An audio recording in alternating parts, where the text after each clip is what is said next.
hari ini cuman 10 menit mau bicara apa gitu, habis buka nutup gitu. Karena yang di sini teman-teman semua ini. Saya nggak tahu ada pemilik konsesi enggak, kemudian teman-teman yang dari Pertabi lengkap, kemudian teman-teman kontraktor mulai dari KPP, PPA, waduh, ada Petrosi, lengkap semua ini. Jadi kita tuh sebetulnya kalau di sini ngobrolnya santai, tidak hanya di sini tapi bisa di luaran gitu ya. Karena ini reuni gitu. Pak Taufik yang lama, Pak Iwa ini senior saya juga gitu. Jadi KPP saya pernah di sana gitu kan. Nah, ini yang benar-benar baru nanti Pak Sahala itu yang bicara electric vehicle. Wah ini teknologinya luar biasa kita tunggu. Kalau saya simpel aja. Jadi gimana sih sebetulnya kita menuju transisi green energy? Ya semua udah bicara itu, green energy gitu ya. Tetapi apakah siapkah kita sebetulnya pada posisi sekarang? Kita lihat, saya pernah dibawa teman sel di Eropa waktu itu, angin pun di pinggir tol digerakin untuk menjadi energi karena jawan lewat, karena mobil lewat. Di Jakarta nggak bisa karena macet gitu, ya kan? Tapi di kita udah cukup banyak, nanti kita lihat perkembangannya seperti apa. Gitu. Nah, hari ini kita santai aja karena 10 menit rasanya juga nggak akan banyak. Materi saya ini kalau nggak salah ada 40, bagaimana 40 kalau semenit aja udah 40 menit. Jadi saya lompat-lompat, lanjut Mbak. Pembukaannya juga nggak perlu terlalu lama gitu kan, kalau terlalu lama ini. Oke, lanjut, simpel aja sebetulnya, baseload energi kita 56.230 megawatt menuju nanti energy transition. Energy transition renewable itu udah ada semua, ya. Mulai dari solar panel, angin gitu kan, geothermal gitu kan, ombak, tenaga air. Ada semua di kita dan kita luar biasa punya resource itu. Gitu. Tapi sampai sekarang itu faktanya bahwa kita baru sangat kecil. Ya, faktanya emang sangat kecil. Next, Mbak. Nah, kita lihat water, lanjut, Mbak. Oke, energi air kita tuh punya luar biasa. Ya, saya pernah kerja di ikut bantu buat bendungan di Cirata.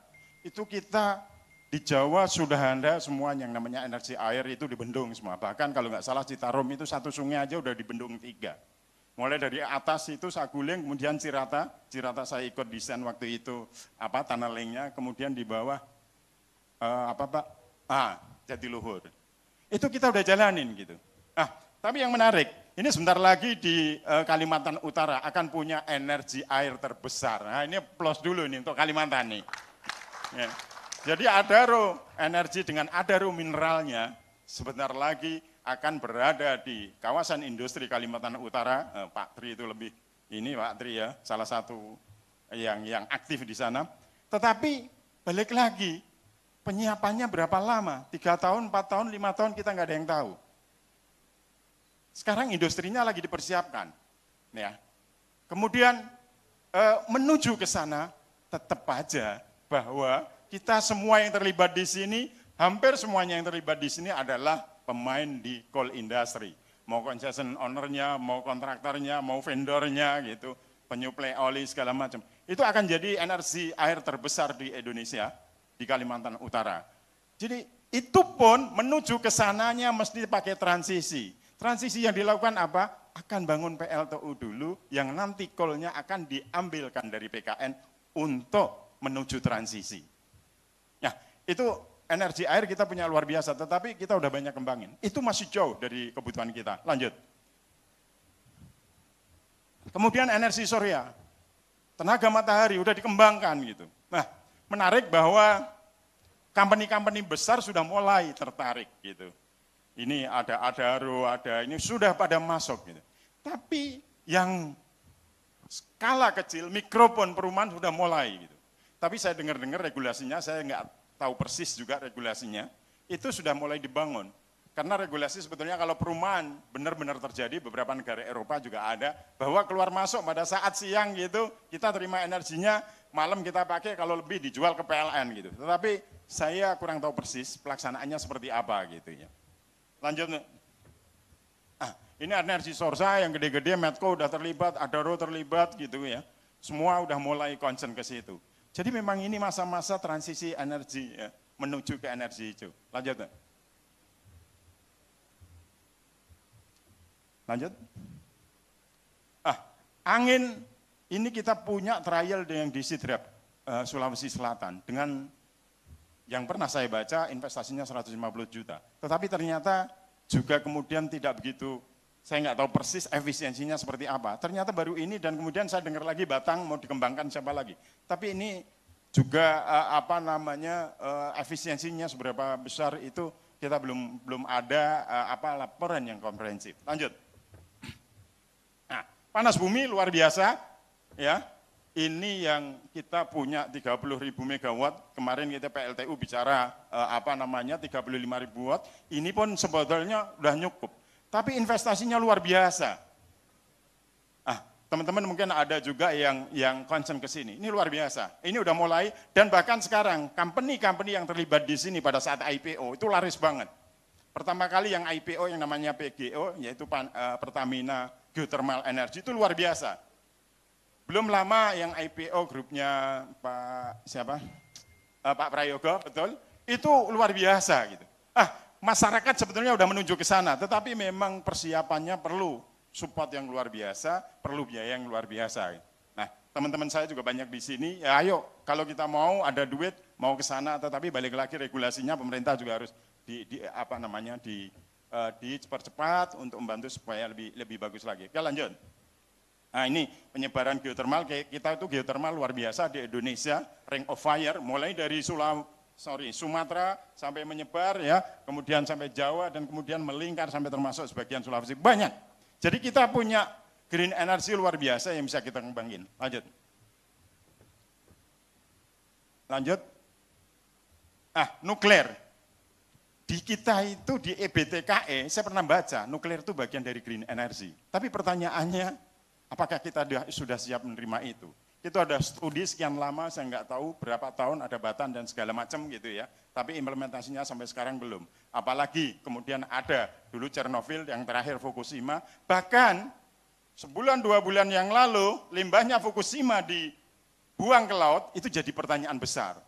Apakah itu jadi bagian dari green energy EBTKE gitu. Tapi ini masuk di EBTKE kita gitu. Lanjut. Oke, itu kondisinya gitu. Tetapi kalau kita lihat, sebetulnya pergerakan consumption untuk fuel itu green energy lambat sekali.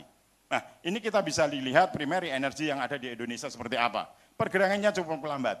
Kita perlu support untuk secepatnya, tetapi kita juga tidak gampang karena kita semua di industri coal yang mau nggak mau secara bertahap dikurangi. Nanti kita lihat coal.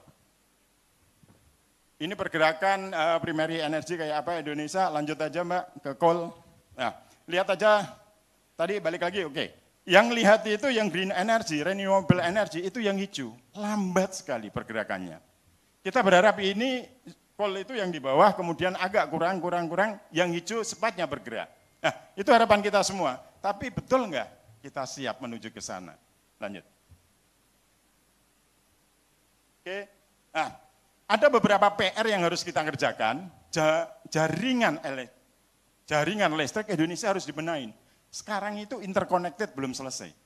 Maka ini tugas PLN, tugas kita semua untuk membangun itu semua gitu. Begitu ini tersambung semua akan lebih bagus. Bagaimana menyalurkan listrik dari rumah, dari pusat energinya, power plant-nya, kemudian bergerak seluruh Indonesia, sehingga energi dimanapun bisa ditransfer ke seluruh Indonesia. Lanjut. Nah, itu bagaimana ilustrasi dari rumah, kemudian ada jaringan dan seterusnya. Gitu. Lanjut, Pak. Oke, oil and gas. Nah, ini ada beberapa teman-teman yang terjun di oil, ya, dan gas, minyak. Dari Seva juga datang, ini teman-teman Shell datang, ya. Saya kemarin diajak jalan-jalan sama Pak Riki, melihat teknologinya, itu menuju ke sana juga, Pak Riki ya. Jadi mudah-mudahan ini bisa tercapai gitu ya. Jadi perusahaan minyak juga tidak hanya fokus kepada oil industry yang dikatakan energi kotor gitu, tapi akan bergerak ke sana. Tapi gas perannya akan semakin lebih bagus karena gas itu lebih bagus gitu ya. Oke, lanjut. Nah ini coal, gas, and renewable, lanjut Mbak. Nah, saya pengen tunjukin coal aja, lanjut. Karena waktunya kita bagi-bagi nih. Lanjut Mbak. Nah, bicara batu bara, kita lihat, kita semua di batu bara, lanjut aja. Pemerintah punya policy di kita, lanjut Mbak. Permintaan batu bara pada posisi sekarang kita lihat masih cukup tinggi. Ya, kita sendiri, ya, kalau kita lihat indeks pada posisi sekarang sekitar 130 sekian ya. Kita lihat peaknya indeks kita itu tahun lalu itu di sampai 400-an yang kita tidak pernah bayangin. Tapi lowest point-nya itu bisa di 50-60. Jadi akhir tahun lalu luar biasa. Ini bergerak terus, mudah-mudahan kita sama-sama jaga pada saat proses transisi ini, coal sambil jalan coal nanti menuju green energy, jadi hilirisasi coal berjalan segala macam, kita berharap coal tetap dimanfaatkan dan kemudian coal menjadi hilirisasinya lebih bagus. Karena coal masih terus. Kita lihat pemerintah Indonesia pun punya policy, lanjut Mbak. Nah, kita lihat, kita masih akan naik terus sampai di 2030. Jadi nggak usah ragu teman-teman yang semua ada di sini, ya. Kita itu masih genjot terus bahwa power plant PLTU udah di stop gitu ya. Kemudian kita lihat di 2030 itu masih naik terus. Tapi mulai dari 2030 baru turun. Dan kemudian net zero emission pemerintah kita di 2060. Tapi world wide lihatnya 2050. Jadi kita agak sedikit lebih panjang gitu. Nah, pada saat 2060 benar-benar kita menuju net zero emission. Lanjut Pak. Nah, ini pergerakannya gimana mulai produksi, ekspor, domestic consumption di Indonesia itu kayak apa. Lanjut. Nah, program yang 35.000 ini udah di stop beberapa tahun lalu ya. Ternyata kalau sebetulnya diganti sama geothermal aja cukup tadi. Nah, karena 30.000 sekian kan geothermal. Ini saya nggak tahu posisinya sekarang berapa, tapi kita lihat baseload-nya tadi angkanya jauh di angka ini. Oke, lanjut. Cadangan batu bara nggak usah diragukan, masih cukup banyak gitu. Lanjut. Nah, ini penggunaan. Nanti kita berharap bahwa coal itu akan tetap dipakai, tetapi menuju ke green energy sehingga hilirisasi itu pemerintah gerakan terus-menerus untuk menuju green energy. Lanjut. Tetap menjadi sumber utama energi. Lanjut. Nah, nikel ini kita bisa lihat luar biasa nikel. Lanjut. Ya. Kita punya target nikel itu 122 smelter ya dari 111 company. Pada saat posisi sekarang nikel itu untuk transisi itu kita butuhnya sekitar 140-150 ton, juta ton. Tapi dalam waktu 3 tahun, 2025 nanti ke 2026 akan double 300 ton, 300 juta ton. Jadi opportunity di sini luar biasa gitu. Jadi saya sendiri sama teman-teman udah mulai masuk nikel, silakan teman-teman yang di alat berat maupun di kontraktor juga masih ada opportunity di sana, silakan. Oke lanjut, terakhir saja karena waktu saya sudah habis. Yang terakhir, kepoin halaman terakhir aja Mas. Nah, ya. Ini ngomongin electric vehicle, nanti ada ahlinya, saya juga nggak ngomong situ aja. Oke. Terakhir, beberapa poin sebelum ini. Saya tutup ini, oke.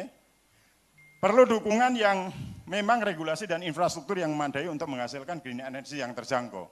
Sekarang itu memang green energy sudah ada, tapi belum terjangkau. Biayanya jauh lebih besar.